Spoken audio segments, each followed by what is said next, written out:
दोस्तों, 0 to 1 कोई साधारण बुक नहीं है, बल्कि यह एक बिजनेस गाइड है।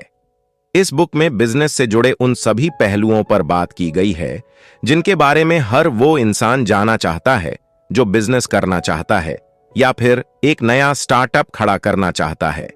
इस किताब में आपको किसी भी स्टार्टअप या बिजनेस को 0 से शुरुआत करने की प्रेरणा दी गई है, न कि 1 से। साथ ही आपको समझाया गया है कि कैसे आप किसी बिजनेस को 0 से शुरुआत करके भी औरों से आगे निकल सकते हैं। पीटर थील एक सक्सेसफुल एंटरप्रेन्योर, बिजनेसमैन, इन्वेस्टर होने के साथ साथ एक अच्छे ऑथर भी हैं। पीटर थील और इलन मस्क ने 1998 में पेपाल की शुरुआत की थी। जैसा कि आप जानते हैं, इस बुक का टाइटल 0 to 1 है। सबसे पहले हम यह समझने की कोशिश करेंगे कि आखिर 0 to 1 का मतलब क्या है। ऑथर कहते हैं कि हम अपने बिजनेस को 2 डायरेक्शन में ले जा सकते हैं। पहला 1 से n की तरफ, दूसरा 0 से 1 की तरफ। यहां 0 का मतलब है कुछ भी मौजूद ना होना, जबकि 1 का मतलब है सब कुछ मौजूद होना। ऑथर कहते हैं कि अगर आप सक्सेसफुल बिजनेसमैन बनना चाहते हैं तो आपको अपने बिजनेस या स्टार्टअप की शुरुआत 0 से करनी चाहिए। इसका मतलब है कि आपको सिर्फ ऐसा प्रोडक्ट बनना चाहिए जो मार्केट में पहले से उपलब्ध ना हो या फिर जो किसी अन्य कंपनी द्वारा अभी तक नहीं बनाया गया हो। चलिए इसे एक एग्जाम्पल से समझते हैं। यहां हम ड्रिंकिंग वाटर का उदाहरण ले रहे हैं। मार्केट में Bisleri, Kinley, Himalayan mineral water, Aquafina जैसी दिग्गज कंपनियों की ड्रिंकिंग वाटर बॉटल मौजूद है, जो 1-1 की स्थिति को दर्शाता है, क्योंकि यहां सब कुछ पहले से ही मौजूद है। अगर आप ड्रिंकिंग वाटर बनाने का बिजनेस शुरू कर रहे हैं तो इसका मतलब है कि आप 1 से n की तरफ जा रहे हैं। इसका मतलब यह हुआ कि जो चीज मार्केट में पहले से मौजूद है, आप सिर्फ उसी चीज की कॉपी कर रहे हैं। आप एक ऐसा काम करने जा रहे हैं जिसको कैसे करना है, इसकी पूरी जानकारी आपके पास है। जब आप इनोवेट, नई खोज करके किसी ऐसी चीज को बनाते हैं जो पहले से मार्केट में मौजूद नहीं है, तो उस स्थिति को 0 से 1 की तरफ जाना कहते हैं। 0 से 1 की स्थिति में आपके सामने बहुत सी समस्याएं आएंगी, क्योंकि आपको नहीं पता होगा कि यह काम कैसे करना है और कब करना है। यह काम सक्सेसफुल होगा या नहीं। लेकिन सक्सेसफुल बिजनेस की शुरुआत करने के लिए आपको 0 से 1 की तरफ ही जाना चाहिए। आप ड्रिंकिंग वाटर के बारे में पहले से ही सब कुछ जानते हैं कि बॉटल कैसी होनी चाहिए, इसकी मांग कहां ज्यादा है, इसका मार्केट कितना बड़ा है, फैक्ट्री लगाने के लिए कौन कौन सी चीजों की जरूरत होगी। अगर आप ड्रिंकिंग वाटर बनाने का बिजनेस शुरू कर रहे हैं तो इसका मतलब है कि आप 1 से n की तरफ जा रहे हैं। इसका मतलब यह हुआ कि जो चीज मार्केट में पहले से मौजूद है, आप सिर्फ उसी चीज की कॉपी कर रहे हैं। आप एक ऐसा काम करने जा रहे हैं जिसको कैसे करना है, इसकी पूरी जानकारी आपके पास है। जब आप इनोवेट, नई खोज करके किसी ऐसी चीज को बनाते हैं जो पहले से मार्केट में मौजूद नहीं है, तो उस स्थिति को 0 से 1 की तरफ जाना कहते हैं। 0 से 8 की स्थिति में आपके सामने बहुत सी समस्याएं आएंगी, क्योंकि आपको नहीं पता होगा कि यह काम कैसे करना है और कब करना है, यह काम सक्सेसफुल होगा या नहीं। लेकिन सक्सेसफुल बिजनेस की शुरुआत करने के लिए आपको 0 से 1 की तरफ ही जाना चाहिए। मोनोपोली मार्केट एक ऐसी मार्केट संरचना है जिसमें कोई कंपनी किसी प्रोडक्ट की एकमात्र निर्माता या विक्रेता होती है, जिसका बाजार में कोई अन्य विकल्प उपलब्ध नहीं होता। जिस समय पीटर थील ने पेपाल की शुरुआत की, उस समय किसी ने सोचा भी नहीं था कि कोई ऐसी भी टेक्नोलॉजी होनी चाहिए जिससे पूरी दुनिया में कहीं भी और कभी भी ऑनलाइन मनी ट्रांसफर की जा सके। इसीलिए आज पेपाल की मार्केट में मोनोपोली है। कोई भी बिजनेस मार्केट में तभी सक्सेसफुल होता है जब उसका मार्केट में एकाधिकार, मोनोपोली हो। मोनोपोली उस कंडीशन को कहा जाता है जब किसी उत्पाद का मार्केट में सिर्फ एक ही सेलर मौजूद होता है।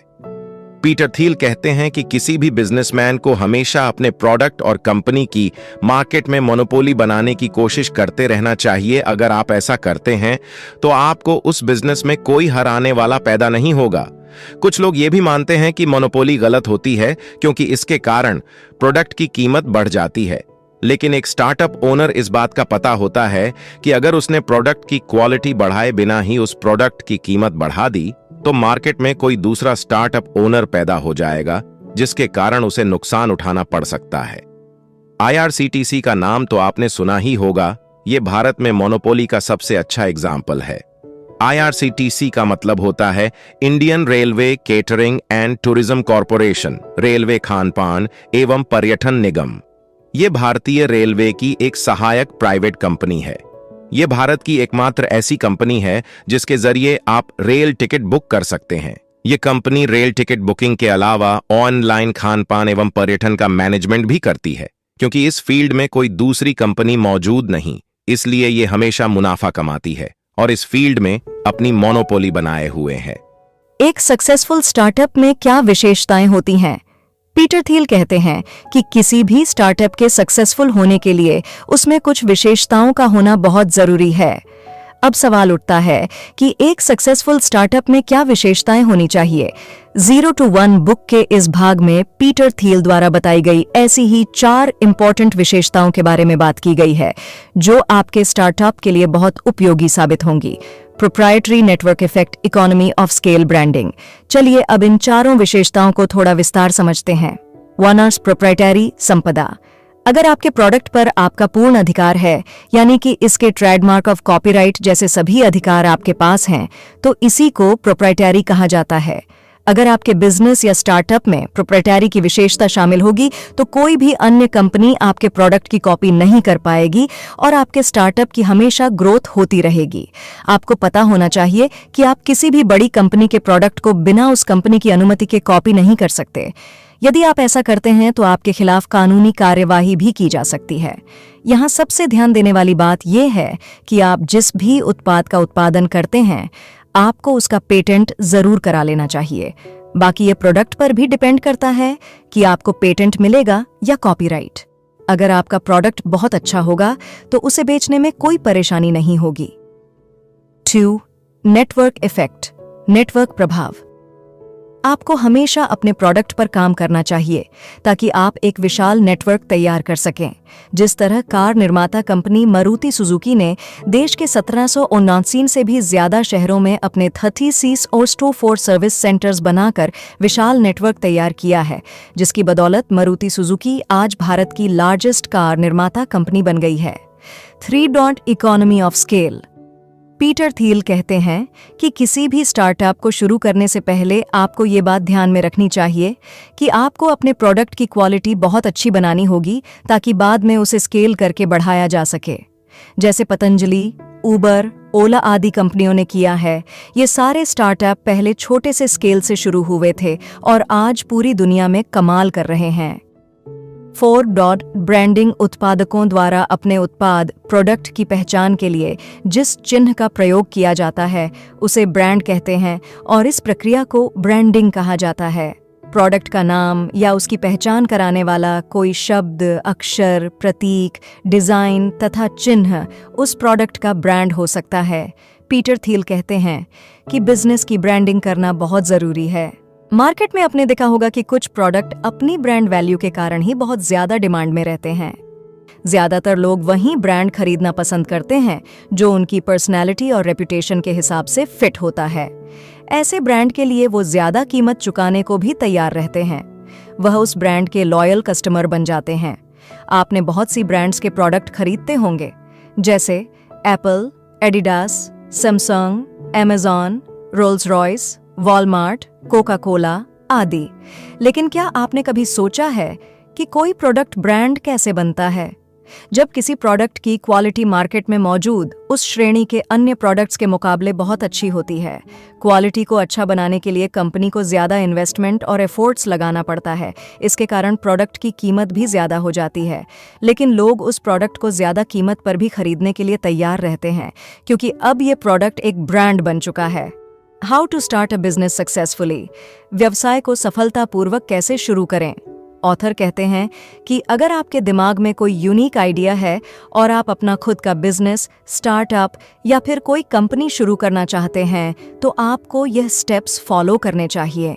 Start with a friend, clear role and responsibilities, hire full time employees, pay less to founder. चलिए अब इन चारों स्टेप्स को समझते हैं। 1. Start with a friend. किसी भी कंपनी की शुरुआत ऐसे इंसान के साथ करनी चाहिए जिसे आप अच्छे से जानते हों। किसी भी अनजान व्यक्ति के साथ बिजनेस करने से बचना चाहिए, वरना आपका बिजनेस बर्बाद हो सकता है। पीटर थील और इलन मस्क दोनों ही काफी अच्छे दोस्त थे। उन दोनों के आचार विचार आपस में काफी ज्यादा मिलते थे। वो अपने काम को लेकर हमेशा उत्साहित रहते थे। उन दोनों ने मिलकर पेपाल की शुरुआत की, जो आज ऑनलाइन मनी ट्रांसफर की दुनिया में सबसे बड़ी कंपनी है। 2 point clear role and responsibilities. किसी भी कंपनी की शुरुआत करने से पहले इस बात का हमेशा ध्यान रखना चाहिए कि उस कंपनी का लीगल ओनर कौन है, कौन मैनेजमेंट का काम देखेगा, कौन फाइनेंस का काम देखेगा, मार्केटिंग कौन करेगा, HR डिपार्टमेंट कौन देखेगा। आपको इन सभी चीजों के लिए पहले से ही एग्रीमेंट कर लेना चाहिए, ताकि बाद में आपको किसी तरह की कोई परेशानी ना उठानी पड़े। 3 point hire full time employees. आपको अपनी कंपनी में फुल टाइम जॉब करने वाले एम्प्लॉयज ही रखने चाहिए, क्योंकि पार्ट टाइम जॉब करने वाले एम्प्लॉयज की वजह से आपके बिजनेस की ग्रोथ धीमी पड़ जाएगी। फुल टाइम जॉब करने वाले लोग कंपनी के लिए लगन से काम करते हैं। वो जानते हैं कि अगर कंपनी की ग्रोथ होगी तो उनको भी बोनस के रूप फायदा होगा। वहीं पार्ट टाइम जॉब करने वाले कर्मचारियों को कंपनी की ग्रोथ से कोई मतलब नहीं होता है, उन्हें तो केवल पैसों से मतलब होता है। 4 पे लेस टू फाउंडर। ऑथर कहते हैं कि कंपनी के फाउंडर या CEO को बहुत ज्यादा सैलरी नहीं देनी चाहिए, क्योंकि अगर शुरुआती समय में ही कंपनी का सारा पैसा सैलरी देने में ही चला जाएगा तो आपकी कंपनी की ग्रोथ कैसे होगी।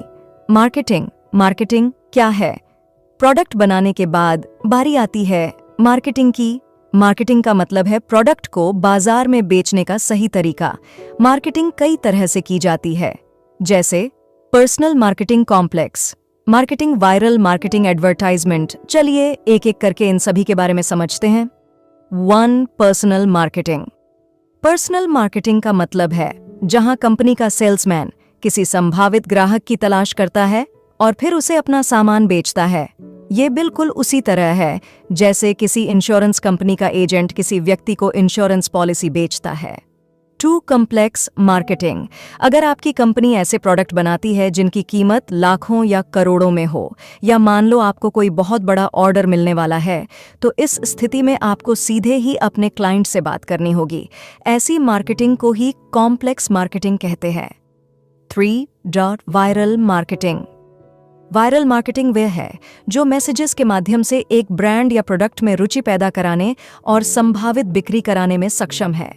दूसरे शब्दों में कहें तो किसी प्रोडक्ट को एक कस्टमर से दूसरे कस्टमर तक तेजी से फैलाने को वायरल मार्केटिंग कहा जाता है। वायरल मार्केटिंग सबसे सस्ती होने के बावजूद भी सबसे तेजी से काम करती है। इसका सबसे ज्यादा प्रयोग ऐप्स को डाउनलोड कराने के लिए किया जाता है। इसीलिए ज्यादातर ऐप्स में इनवाइट एंड अर्न का ऑप्शन दिया जाता है। 4 एडवर्टाइजमेंट। अगर आपके प्रोडक्ट की कीमत बहुत कम है और आप अपने प्रोडक्ट को ज्यादा लोगों के सामने भेजना चाहते हैं तो एडवर्टाइजमेंट मार्केटिंग का यूज कर सकते हैं। ग्रोसरी और कॉस्मेटिक के प्रोडक्ट बनाने वाली कंपनी ज्यादातर इसी का यूज करते हैं। ऐसे 7 सवाल जिनके जवाब आपको पता होने चाहिए। ऑथर कहते हैं कि आपको किसी भी कंपनी या स्टार्टअप की शुरुआत करने से पहले अपने आप से ये 7 सवाल जरूर पूछने चाहिए। 1. क्या आप ऐसा प्रोडक्ट बनाने वाले हैं जो मार्केट में पहले से मौजूद प्रोडक्ट से भी 10 गुना ज्यादा बेहतर है? 2. क्या यह आपके बिजनेस की शुरुआत करने का सही समय है? 3. क्या आप अपने प्रोडक्ट की मोनोलॉजी बना पा रहे हैं? 4. क्या आपके पास काबिल लोगों की टीम है? 5. क्या आपका बिजनेस आगे आने वाले कुछ सालों तक अपनी पोजीशन बरकरार रख पाएगा? 6. क्या आपके पास प्रोडक्ट को बनाने और उसकी मार्केटिंग करने का एक सही प्लान तैयार है? 7. क्या आप कोई ऐसा प्रोडक्ट बनाने वाले हैं जिस पर लोगों का अभी तक ध्यान ही नहीं है? अगर आपके पास इन सभी सवालों के जवाब मौजूद हैं तो आप निश्चित रूप से तैयार हैं किसी भी स्टार्टअप की शुरुआत करने के लिए।